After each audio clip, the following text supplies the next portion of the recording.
IVM. Hello and welcome to the Habit Coach Podcast, the bite-sized podcast filled with quick and easy actionable habits. Remember, great habits create that awesome life. I am Ashdin Doctor, your habit coach. Today's fun fact of the day has to do with protein.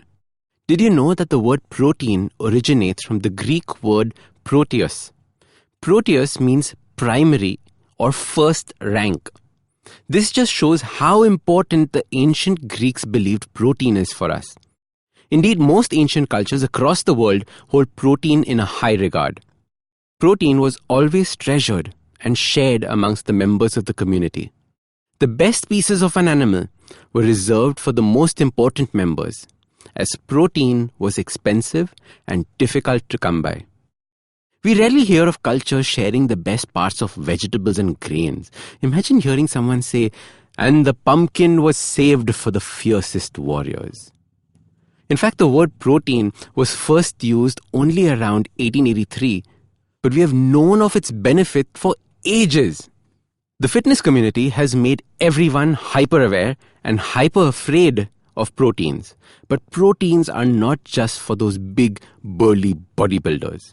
When we think of proteins, we automatically think of some huge dude eating 45 boiled eggs in a day and chugging down 3 chocolate-flavored milk protein shakes, 2 full tandoori chickens and 3 liters of milk. Did you have the same image as well? Well, stop it. Because protein is not just a muscle-building supplement. Proteins are the fundamental building blocks of life. Each cell in your body is made up of proteins. Your hair, your skin, your nails, and even the lens in your eye. Proteins are used to repair and heal the body. So when recovering from an injury, it is crucial to be getting a steady supply of proteins. Proteins are used to create your hormones.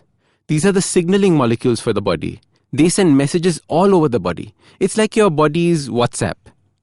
Proteins are also used to create enzymes that we use for bodily functions like digestion, energy production, muscle contraction, blood clotting. In extreme cases, proteins are used by the body for energy as well. Proteins are broken down into glucose through a process called gluconeogenesis. Proteins are so important and complex that there is no way I'll be able to cover everything in just one podcast. But the point I want to drive home is that we are all not getting enough protein. Both vegetarians and non-vegetarians. Some estimates say that we need close to 1 to 1.5 grams of protein per kilo of body weight. Since I weigh 75 kilos, I need a minimum of 75 grams of protein. And to put things in context, 1 full egg is only 6 grams of protein. Most vegetarian sources fall far short of that mark. Now, to play devil's advocate, many nutritionists believe that getting too much protein can cause you to age faster and have a shorter lifespan, while others feel that we should only be eating meat and organs of animals. And this is a new trend called the carnivore diet. The truth is that all these arguments are valid and we need to be cognizant of them.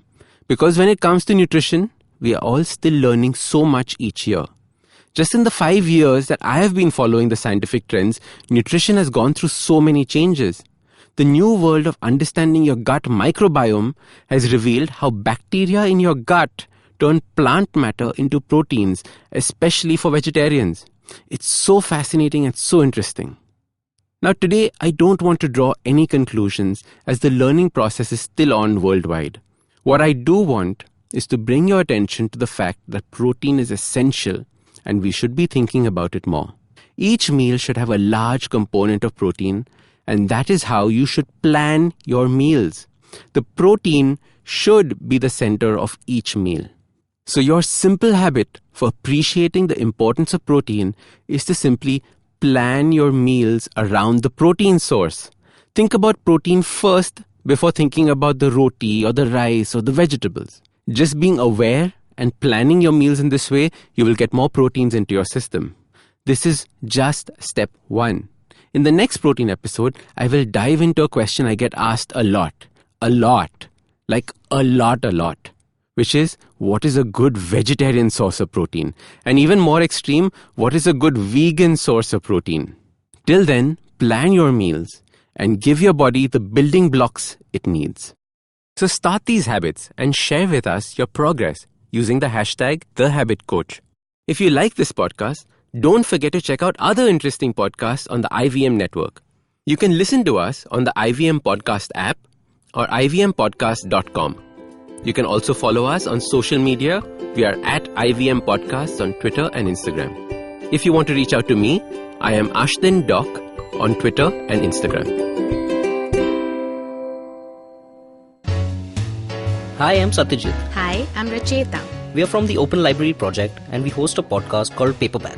Paperback is a podcast where we engage with stalwarts and experts from various industries, suggesting non-fiction titles that contributed to their journey in a big way.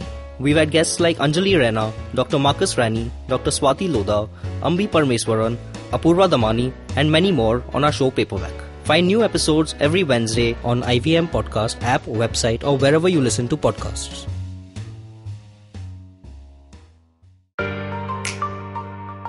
Family businesses get a bad rap. At one time, they were looked down on for getting rich, for being too ambitious. Today, they're still looked down on, but for not being ambitious enough. Not agile enough, not modern enough, too traditional in their mindset. The biggest brands and business houses in the country started out as humble family businesses. It's the way India has done business. Join Sonu Bhasin in conversation with stalwarts of Indian family businesses on the Inheritors podcast series by Bloomberg Quint.